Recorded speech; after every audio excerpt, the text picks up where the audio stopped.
Now, let us see the format of balance sheet.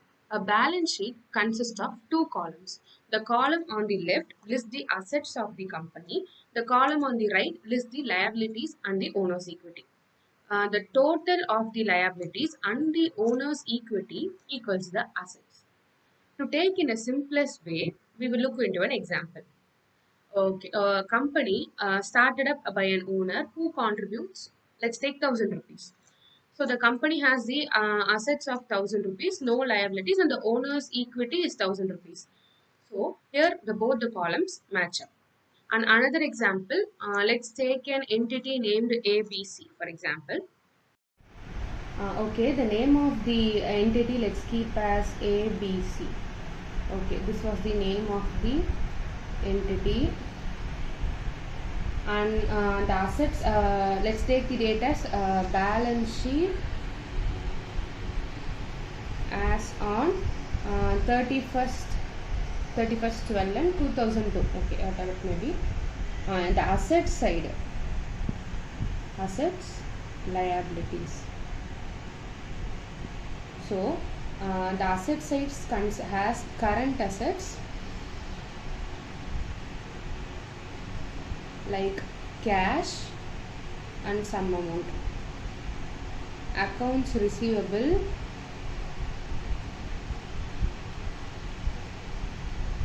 any value, and inventories or stocks, anything. So if we add this 3, we'll get the value of total current assets.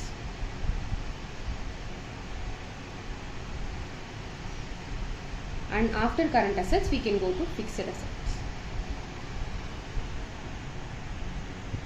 Fixed assets includes plant, machineries or equipments, then building, and the total of these we can find out the value of total fixed assets. So in nutshell we can say the total assets is the sum of total current assets and total fixed assets. So after adding up all, we get the value of total assets. Okay. Moving on to the liability side. The liabilities, same like assets, it has current liabilities.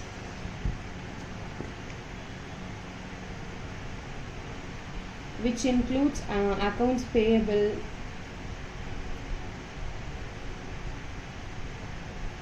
then wages payable,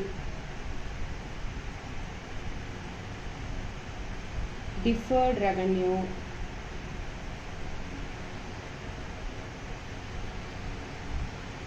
and the sum of this will be the total current liabilities.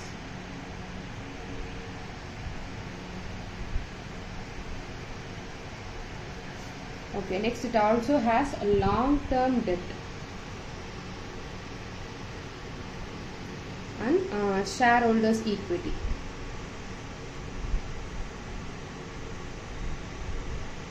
In shareholders equity, we can say it has owner's capital, retained earnings,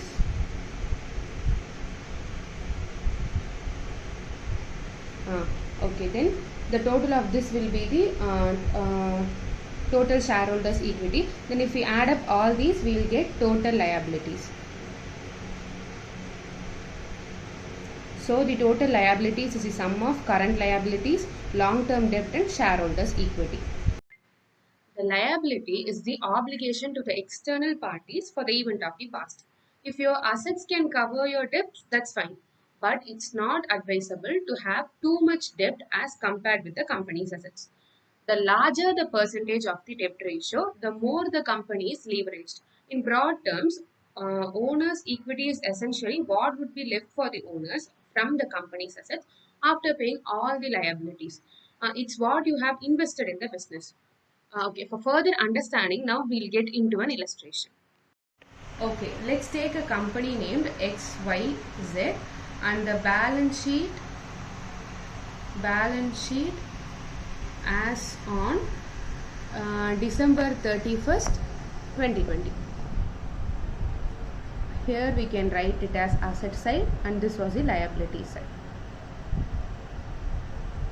In asset side, cash, let's take it as example 1 lakh.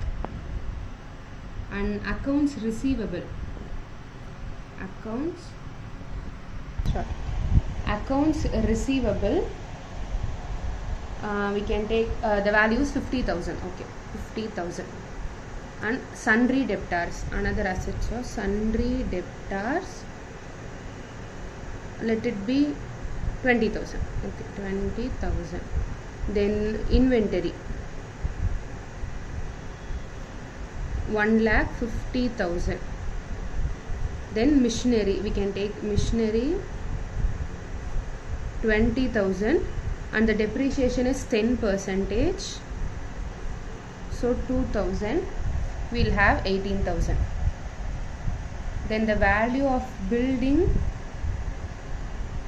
for building we can take the value as, okay, let's take 60,000. And bank, cash in bank we can take as 17,000. Okay, and the total of this will be 4,15,000. Okay, if we are coming to liability side, accounts payable,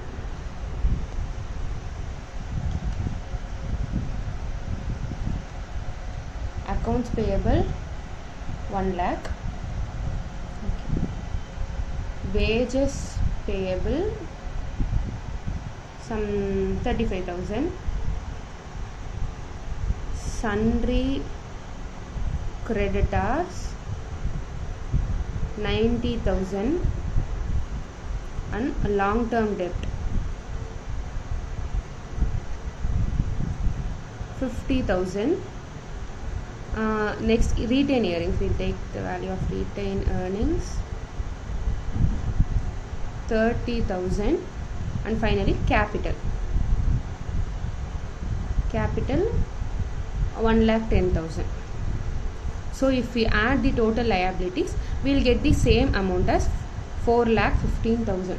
So finally, assets column will be equal to liabilities. That's all about the topic. Hope everyone understand the concept of balance sheet. Thank you.